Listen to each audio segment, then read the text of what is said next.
Now let's get into the fly tying theory. First things first, let's start with presentation first. There are not many hard and fast rules in fly tying or fly fishing, but there are some obvious guidelines when it comes to both. The one I've heard the most is presentation first. No matter how pretty your fly is, if it's not seen by the trout, you won't get a bite. Now there are exceptions to this, but not many. The goal in your tying should be to tie an attractive fly to fish on a natural drift. This goes for nymphs and for dries and for most flies. So just remember, presentation first.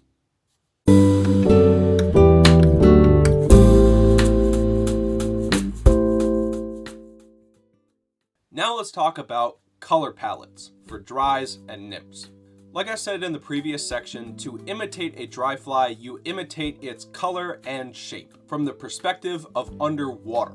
To imitate a nymph, you imitate its shape and color looking down on it or looking at it, generally speaking. This is why you don't need exact color matches when it comes to imitating dries or nymphs. This is also why the Adams dry fly is so effective, because it's such a neutral color that imitates that color underneath a mayfly. Of course, like I said, the flies that break these rules are emergers, because in some ways they both imitate a dry and a nymph. So emergers usually have different colors, different shapes, different sizes. Same with streamers. The side profile and movement of streamers are seen by the trout. And while there are one-colored streamers, there's probably just as many with multiple colors. This is also a thing to remember when it comes to tying, because you want to look at how your fly looks on the bottom. Another benefit to rotary vices.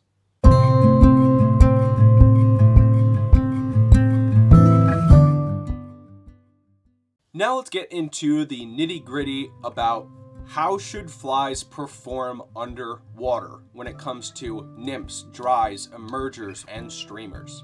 Let's talk about nymphs first. Nymphs ride the bottom. That is where they spend the majority of their life. So this is why you add weight to those nymphs. You also want to imitate that movement of the nymph. This is either movement from the gills or movement from the legs. This is what you get from dubbing. This is what you get from soft hackles, and also what you get from pheasant-tailed legs. Now let's talk about dry flies. Dry flies should float. You get this from the hackle. You get this from using hair. You get this from the tail and from the appropriate materials. Like I said in the dubbing section, there's some dubbing that wants to float or is better at floating, and there's some dubbing that is better for sinking. Keep that in mind when you're tying the dries. Now let's talk about emergers. Emergers should drift subsurface. That means they're, generally speaking, neutrally buoyant. So you don't add weight to the fly, but you normally also don't add that much hackle to the fly either. Sometimes you want them to float a little bit, so you do add materials that allow them to float.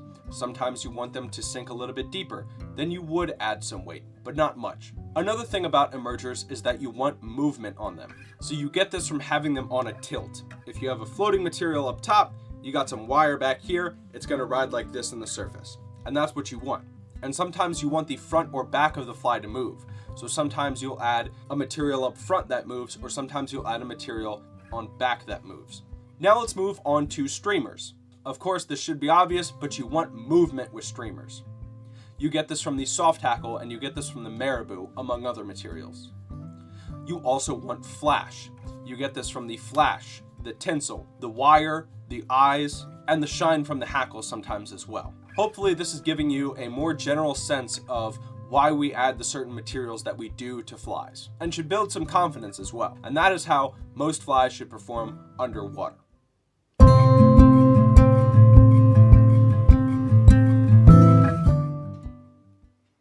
Now this is another part about proportion, but it's very general. It's why hackle sizes matter on a fly. If you have too short of hackle on a fly, it might not have good presentation on the water. It also might sink from the weight of the hook. Too long, again, it might not be the best presentation for the trout, and it might float or land on the water a little weird. Now, is there a time that you would want larger hackle? Yes. I think of crane flies and also water skitter flies. I myself have tied a few of those up because I see them all around and I want to fish them. And those suckers are huge. They got legs shooting out in all directions. So sometimes you do want larger hackles. And sometimes you tie those more expressionistic flies, But generally speaking, you want to match your hackle size to the hook. Remember, 1.5 or 2 times the size of that hook gap. If you do that, you're golden. Too short, it might sink. Too big, it might not present well. Just keep that in mind when you're tying your flies.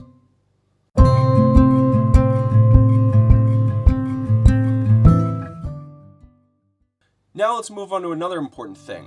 What does water, or fishing your flies, do to them? First thing is that the materials will absorb water. What does that mean? Well, some colors on your flies might become darker, and it'll make your fly want to sink. If it absorbs water, it's going to want to sink. And with that, after you're fishing, you want those dry flies to dry out. Second thing is the abuse from the river and fish. If you're fishing those nymphs, sometimes your hook point will dull, also with streamers. Also, your flies might sometimes want to unravel or break. And of course, you're going to lose flies on rocks and trees. This is another thing to consider when using old hooks, because if you're really tugging on that fish, that hook is going to go wink, and you're going to lose that fish. So mainly, when you fish your flies, they're going to absorb water and they're going to get abused. That's what I'm trying to say.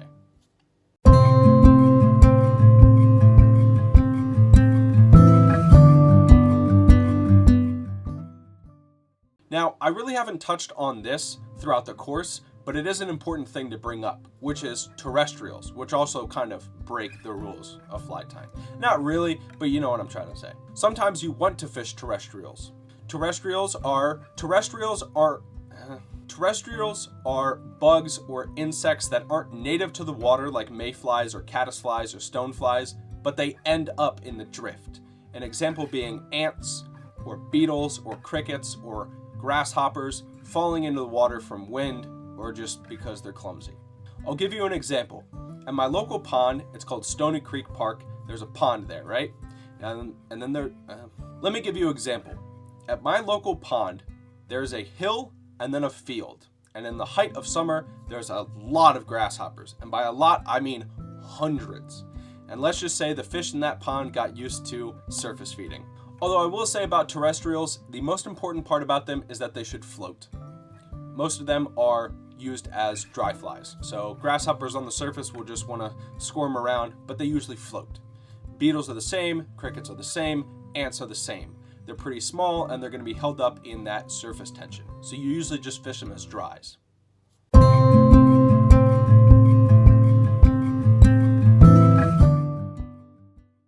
And finally, I want to get to this last point, which you will hear a lot in fly fishing, which is matching the hatch. This goes back to what I was talking about in the very first section. Adapting to the day by day and hour by hour changes to the trout's diet. When the hatches are on, that's their diet. Trout have a week or two long memory, so whatever's been in the drift, they're eating. If a hatch is on, the trout know. And it's great feeding and fishing. The complexity comes though when there's multiple hatches going on at the same time. Some nymphs are emerging at the same time that others are falling back to the water.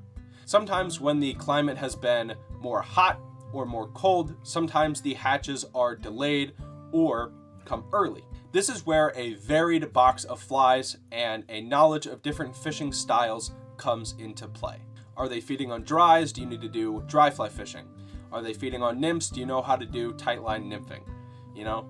If you have the proper fly and know what the trout are eating, you're golden. As long as you know what the trout are feeding on, matching the hatch, then you're golden.